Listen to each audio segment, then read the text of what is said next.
Hey guys, GhazzyTV here with another Path of Exile video. In this one, I'm going to teach you how the trigger craft works in the Path of Exile. This is one of the most common quality of life upgrades you can do for the vast majority of minion builds in Path of Exile, but it also works great for other builds as well. Let's just crack into it.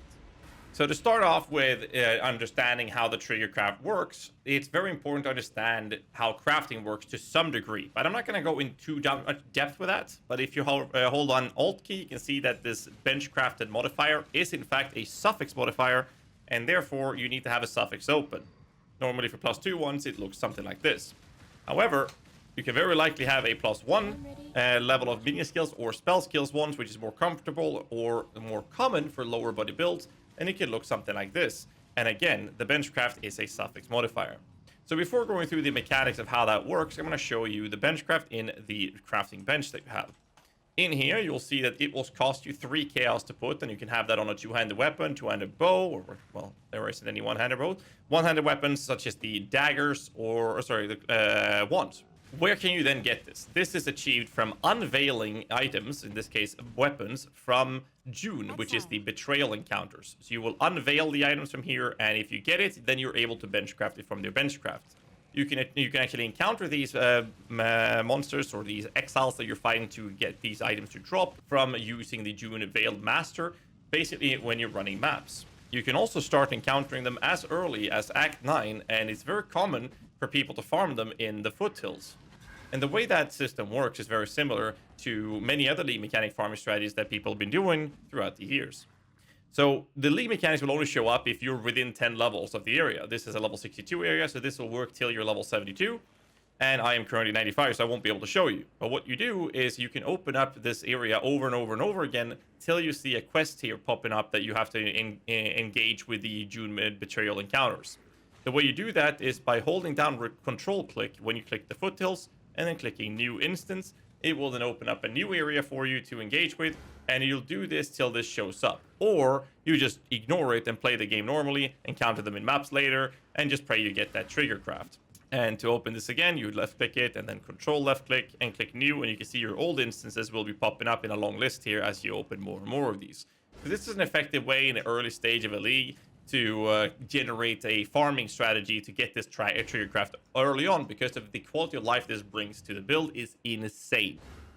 Now, a few other things to understand when it comes to these minions, this minion place, is obviously the order of triggers. So what we're using in this build is obviously a Desecrate as well as Bone Offering. Now, why is this important to point out? It is because they need to be in a specific order. Now, in my version, I have some Unnerve and some Exposure Gloves implicit, so that's why I'm using Stormbrand. But first things first, the trigger craft will increase the mana cost of these skills by 150%, and I put them on an 8-second cooldown. Now, because of this, it is very important to point out that if you're lacking mana, you can put a life tap support in as the last one of the links in there. And a life tap support looks like this. It makes it so that instead of mana cost, the skill will cost HP. So if you're running low on mana, this is a very effective way to check this. This is also why we want to make sure that we are using a low level Desecrate, because we don't care about the level of the corpses, whilst our Bone Offering should be high level. So in my current build, my mana cost of Desecrate is only 29, despite the increased cost, whilst my Bone Offering is pretty expensive, costing 79 mana to trigger. And my Stormbrand is 18 mana, it's a low level one. So now you understand the approach of those things and how to minimize the mana cost impact of them as you're reserving auras on your build. It is important to understand how the triggers actually work. So these are spells that are triggered according to the craft, and they will happen whenever I use any skill. As you can see on my action bar, my Desecrate has an 8-second cooldown, and it's currently not on cooldown. And if I use something like a Bone Armor, I use my Shield Charge, my Curse, or any other ability, any skill will trigger this spell to be active. So I'm going to use my Bone Offering. And as you can see, I now have generated... sorry, that was my Stormbrand. So I'll do it one more time. There we go. Now I have generated corpses on the ground, which put this on a cooldown. As you can see, it's spinning around, getting ready. When this ability is ready, it will now, when the next time I use a skill, not cast this ability. And this is because the order of sockets is very important. As you can see here above my head, I have the Bone Offering. You see it in my buff bar. That is because Bone Offering was the next ability that triggered. And the next time I will move, as you can see up here, I will have the Stormbrand showing up the next time I use an ability. Even though my other abilities are off cooldown, my Stormbrand now got spawned. And this is because the sockets will trigger in order. In a wand, socket number 1 is the first socket. Socket number 2 in the middle, socket number 3 in the bottom. In a weapon that looks like the socket looks like this, the socket number 1 is the top left, socket number 2 is top right, and socket number 3 bottom right. And it's the same thing with the 6-link if you want to go as far as that. Socket number 1 is the top left, 2, 3, 4, 5, and then 6. So that's basically how the order of sockets are triggering, even if the abilities are on cooldown. So the next time I use an ability, the first one will trigger, which will be Desecrate, spawning corpses. So I will use a curse, and I now have corpses generated. I will cast my spell again, and now my Bone Offering triggered, and I have the Bone Offering buff. Because this is a combination of Desecrate and Bone Offering, my Bone Offering will last longer than the cooldown of the ability. So you don't want to have it cost more mana. So it's more than enough to have an 8-second trigger, which you get from the Benchcraft, and that's it.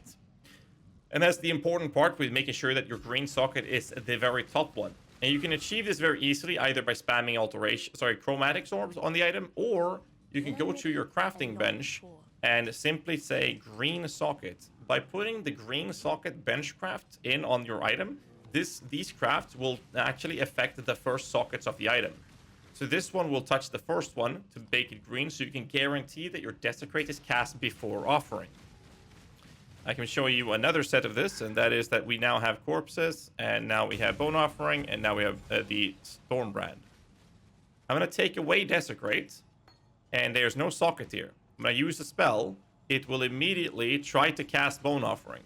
And now, when I use an ability again, it will cast Stormbrand, because it tried to cast Bone Offering, but it couldn't, and therefore it didn't put it on cooldown. And now, if I had Desecrate further below, then it would cast the corpses. So what happens if you have Bone Offering or whatever offering skill you want before the Desecrate, it will try to cast it even though it can't, and then you'll have to spam your skills to then summon the corpses, then get back to the offering before it happens, which is why it's important that you have Desecrate being in a socket above the offering skill. And that's basically it. This will allow you to not need to self-cast a Desecrate nor self-cast the Bone Offering, or in this case, the Stormbrand, making the build much smoother to play. Hope this video helped you understand how trigger crafts works and how to get them. Make sure you like the video and hit the subscribe button, and leave a comment down below if you found this video useful. I'll catch you guys in the next one. But till then, stay safe and keep rocking.